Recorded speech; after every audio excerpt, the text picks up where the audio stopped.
Michael Hernandez here of MLH Media, and we are here today for the 10-second mark with Joshua Simpson, the come-up kid, the man that is going to be fighting for that featherweight strap at 559 fights 100. Josh, how you doing, my man? Chilling, just chilling, hanging out, man. Has there been anything that you have been doing to get you in preparation for this camp that has been a little bit different than the other ones? I know you have been very active. I mean, I would probably say you have been one of the most active fighters in all of California, not only with your fighting, but also doing your grappling. You're even going to go to World Jiu-Jitsu League this upcoming week. So it's just, you're always at it, man. So talk a little bit about that work pace and just what keeps you in that gym and what keeps you just going and finding all these matches, man. Because I swear, I'm seeing your name across every single card, no matter where it's at. Really, I'm just hungry. I'm hungry as fuck, I have a lot to prove. I feel like I have a lot to catch up on in this fight game. So I'm trying to gain as much ground as I possibly can, the fastest I can. Because there's a lot of dogs in this race, and I want to be the top dog. That's how you get it done, you know? Yeah, I definitely understand, man. You got to put in the work. You got to put in that work to where everything, all the outputs and everything, take you to greater pastures. And I feel like you are definitely very much on that way. How did it feel to get your first ever paycheck for your for doing the grappling and everything? I'm pretty sure that was a little bit of a weird feeling. I know it's not the biggest pay, but it's still a paycheck in your account, you know? Yeah, it was cool. I think it was definitely cool, especially just getting it straight in the back was like crazy. Like, okay, man, this is gonna be a lifestyle now, So I'm just ready to keep those checks rolling. You know what I'm saying? I definitely understand, man. And I feel like you do definitely get a ton of support from your sponsors that probably do help to get a little bit of that income rolling in. But yes, once you hit that professional level, that money will definitely start rolling in, especially with the fan base that you bring in. Because I feel like every single fight, man, it's like there's a new come up kid fan. There's somebody new in the fan base every single time, man. So go into Yeah. how you're building your fan base and a little bit of the marketing that you do, because I feel you're a lot different from a lot of the other amateur fighters and just fighters in general that are out there trying to promote their name. Yeah, for sure. I think that a lot of that fan base comes from like my hard work. I try to go outside and promote myself too. Like on top of just training, I don't just train and try to put out videos and try to go outside and talk to people. Or I take advantage of every opportunity I get to promote myself or market myself because you got to put in work on both sides. Because just like you got to put in work in the gym, you got to put in work to let people know who you are. This is something that I try and preach to athletes all the time, man. You can be the best guy in your gym, but if nobody in that gym is talking about you, if nobody outside of that gym is vouching for you and trying to get you to greener and greater pastures, man, it definitely can be a lot tougher to hit those levels that you want to hit. And you have definitely said that you have wanted to be on those big cards. You've told me, just talking a little bit back and forth, you've even thought about going to boxing just because your pastures are so big. You aren't just thinking MMA. So go into that a little bit. I know you've discussed, obviously, you love MMA and this is something you're very passionate about, but I feel a lot of fans also don't know you're a pretty proficient boxer. I mean, you're showing it off a little bit yesterday in the Instagram live, but just go into it a little bit, man. Yeah, I definitely think for everybody out there that follows my fight career and knows who I am from MMA, y'all all have to know I am a way better boxer than I am a artist right now. You know, like boxing was my first martial art ever. I started out boxing 2 years straight, so I will forever have elite, crazy boxing skills compared to my MMA striking. So definitely, everybody that checks out my MMA should check out my boxing because I go crazy in there. That's my sport, man. I can do that shit all for real. I love boxing. It definitely did seem like you were very comfortable in there. I peeked in a couple of times during that training session. It seemed you were just very much in tune in that boxing ring. So, is there any chance, if you're ever going to get to see you in a boxing ring, possibly professionally? I know that obviously, you guys definitely do a lot of work in the boxing department over there at Dethrone. Just all you guys just are constantly working and trying to prove you guys yourselves not only in boxing but also in Muay Thai and Jiu-Jitsu. But is there ever a chance we're gonna get to see you in a boxing ring and possibly in a professional manner? Yeah. Oh yeah. Definitely. Definitely soon. I'm still thinking about doing this bare knuckle thing in Tijuana. I'm still on contract for that in October. So definitely still going through with that. So that'll probably be the first boxing thing you see. But definitely down the long run, I want to go for some boxing belts too. So the moment that I get an opportunity to go for a boxing strap, I'm gonna be going for that as well. The obviously one of the biggest boxers of all time, Floyd Money Mayweather. He was in the Fresno area, I believe, a couple of months ago for a little bit of a promotion. And obviously the come up kid of Fresno. Did you perhaps were you at that event? You got to whisper in his ear a little bit, like, "Hey, man, you got to get me on that next undercard." Nah, I didn't go over there because normally I don't be going out like that. Like it's rare that I go out, and I also was training. I was still in training camp at that time, so I definitely don't be going out that much during training camp. But Very positive team. I'm actually still connected with the Mayweathers through Otis Pippleton and Kevin Thunderstorm Johnson. Those are my guys. So whenever we go to Vegas this week, I'm actually going to be going to the Mayweather gym to train with my guys at the Mayweather gym. So I'll get some film out of that for you guys. But yeah, I'll definitely chop it up with them, but we'll get there. We'll take our time. Yes, that was definitely something that once I seen he was coming over there, I was wondering. I was like, I'm wondering when this picture is going to come out of Josh and Floyd again, a little bit of working together. But obviously, you were very much at work in your own right, doing your own things for your MMA career. But just speaking about MMA, because obviously we're talking a lot about boxing, we're talking a lot about bare knuckle, but let's talk a little bit about MMA because you got a hell of an opportunity coming up here on September 16th at the Visalia Convention Center. The featherweight strap is going to be on the line. This is something that I feel you have been working towards ever since that fight against Benny. That was your number one contender fight, and then you built your way up all the way up, and you have put in a ton of work, as we have said. I believe you've been at the last 3 or 4 559 fights, and now you're here at this featherweight championship opportunity. Take us through it, man. How does it feel? And it just feels like it's time to get this work done. It's been a long time coming. We had a little reroute, but where we're supposed to be at now. So it's time to just handle business and get this thing done. Definitely excited. I can't wait to get this strap because when I get this strap, more straps to come. So it's just been a long grind process, is what it feels like. Yes, a long grind is definitely what is needed sometimes when you are in aspirations for some pretty great things. And I feel that 559 fights gold is definitely going to put you in a spot to where you are going to be in line for not only some great things in your future, but also some great things in the present. But speaking about the present, you're just speaking about that Floyd Mayweather, that you were going to go train over there a little bit in Vegas. Why were you going to be in Vegas? I know we were speaking a little bit about that beforehand, but did you want to maybe give the fans a little bit of a reason why you were going to be traveling over to the Sin City? Yeah, so me and my team, Dethrone, shout out those guys. Dethrone, Smash Jiu Jitsu, shout out Coach Mike Moreno. We're all going to be going down to Vegas because we all got Master Worlds IBJJF coming up and competing in the Jiu Jitsu tournament. So we'll be down in Vegas for a little week, just getting it in out there too.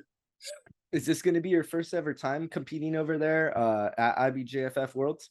Nah, I won't be competing. I'll be like cornering my teammates. I won't be competing at this one because it's too close to the fight. Coach doesn't want nothing crazy to happen. So I'll just be out there with them cornering some of my teammates that go and compete in this one. Very, very understandable. Obviously, don't want to risk anything going into that championship bout. I know Chris Paez is also going to be heading over there. Was he going to be Yeah. also not competing? Nah, he's not competing either. We're just gonna both go down there and corner, but we are supposed to be going to some gyms down in Vegas when we get down there with some UFC fighters in training. Me and Paez are, and then on top of that, I'm gonna be going to the Mayweather gym to train in Vegas. So we'll be having two elite level training sessions while we're in Vegas and cornering teammates. So just out there fully enjoying the fight experience of going to Vegas, man. Yeah, you and Chris Paez, I feel you guys have a very close relationship, and you guys are both in the 145 division. Has that ever created a little bit of like an impasse? Or I feel you guys both have it's like a Marab and an Aljo kind of relationship about any sort of conflicts once it comes to fighting against each other. Yeah, nah, we've been chill. We always been chill. That's been my bro since I came in. Never really had no tension, but we just both wait our turn, basically. I feel like we both just wait our turn. Uh, yeah, probably like the Aljo Marab situation. I'll probably get that again hold on to that one until I get done with it and then leave and let him have it. But he might even go pro before he even fights for the strap. So we never know yet. However it plays out, it just plays out, kind of like I also said. Yeah.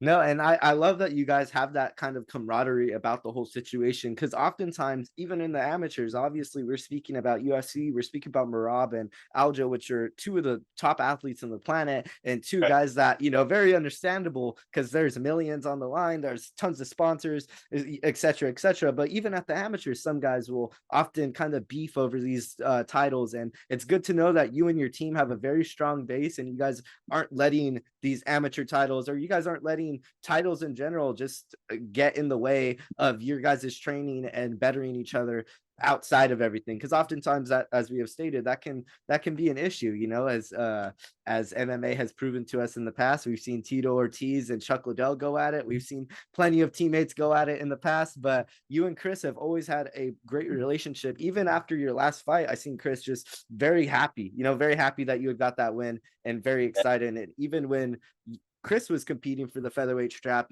I believe you were still kind of in the rehabilitation stage, and you were very, very much happy for Chris. And it always seems that you guys have a very understanding relationship, even though you guys are both at that 145 spot.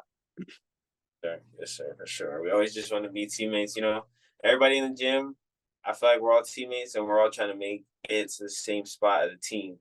So everything we do, movement wise as a team, is all for each other's betterment. Nothing to get in each other's way. Everything to help everybody move forward. Yeah, it definitely seems like you guys are very much moving forward. I feel like this is Isaiah Munoz is just coming off of a title shot. He's going to be the main event, and then you're also going to be in the that main card. It's just the Dethrone team has definitely been making a huge rise over there at 559 Fights, and I feel like they're are going to keep on doing that thing, just because every single time I go inside that gym, man, it's a new prospect, new guy that's coming up, and a new guy that's making waves. So congrats and kudos to you guys doing your guys' thing over there at Dethrone, man. But for you, Josh, what have been some things that you have maybe been implementing into your training camp that has been new, been a little bit of a new spice that you've been adding for this upcoming training camp against Raul Valdovinos, because he's definitely a very game opponent, very game grappler, somebody that I feel like you can have a very good fight against.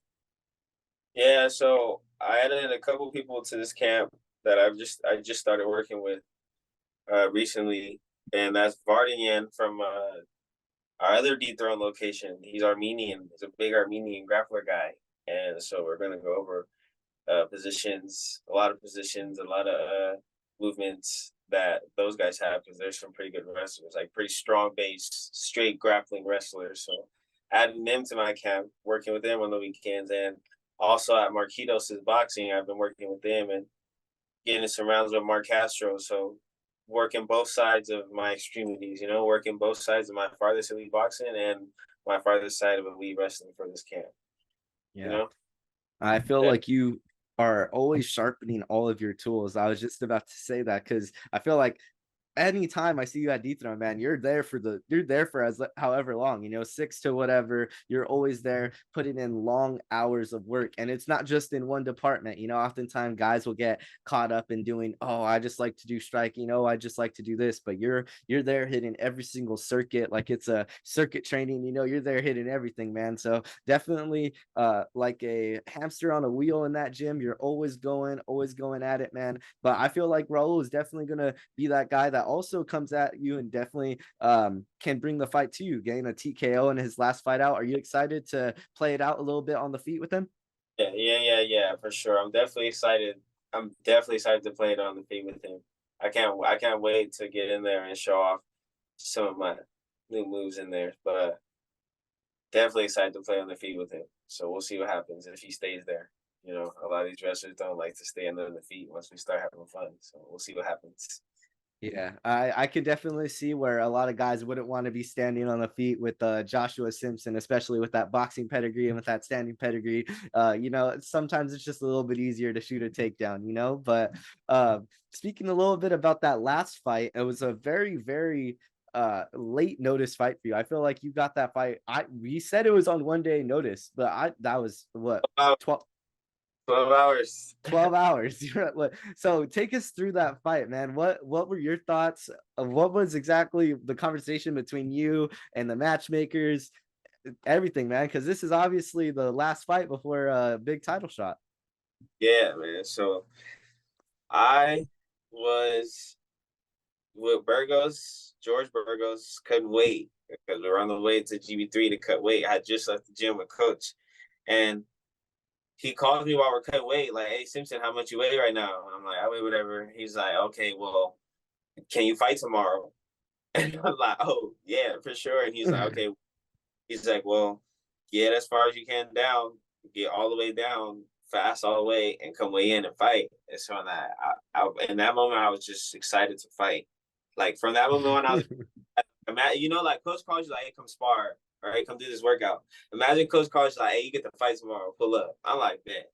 So when I got in that fight, I was just already super excited to fight. Like from from the walkout all the way to the ring, I just wanted to go already. So that's why in that fight, I just came out. I came out hungry. I came out fast, and I was like, whatever he brings to me, I'm ready because this is just like another day in the office, and I could do this whenever. So let's get it up. Yeah, that it definitely seemed like you came in and you were a very game. You had to come in for one of your guys, Joey Rojas. He was supposed to be the one fighting Michael Gomez, but he wasn't able to fight. Was everything okay with him? Everything on the good side with him? No injuries or anything like that, hopefully? Yeah, no injuries or nothing like that. Just like some unfortunate injuries. My boy had to pull out, but he's doing good now. He's on his way back. He's back in the gym training, so he'll be back soon for sure. Glad to hear. Glad to hear. I just had to make sure because I see no Joey on fight day. I was like, oh no, but then obviously seeing you stepping in, and I was like, okay, everything's gonna be going good now. We obviously I was very excited for the fight beforehand, but even then once you stepped in, I was like, man, there ain't no way Josh is stepping in on a day's notice. But came out there, got the victory, and now gonna be competing for that 559 fights gold against Raul Valdovinos, man. That's gonna be a very fun matchup, man. Anybody that you wanted to shout out? Obviously, you were speaking about a couple of the guys that you were bringing in for your training camp against Raul, but was there anybody else that you wanted to shout out? Any sponsors, anybody like that that has really helped you for this training camp to nourish and just become a better athlete overall? Yeah, definitely. I want to shout out number one, my team, Dethrone, everybody at Dethrone from front desk, Rig, Nick, everybody that keeps the gym straight and us straight and helps guide us youngins. And I want to say thank you to all my sponsors, everybody that supports your boy, everybody that gets on a t-shirt with your boy, everybody that reposts your boy stuff, everybody that helps promote my stuff. I want to thank all you guys, thank the city, thank everybody that supports my journey. And yeah, and my family. Shout out my fam. You're gonna have to invite Jerry Dyer out to the next one, man. He's gonna have to come out and support you.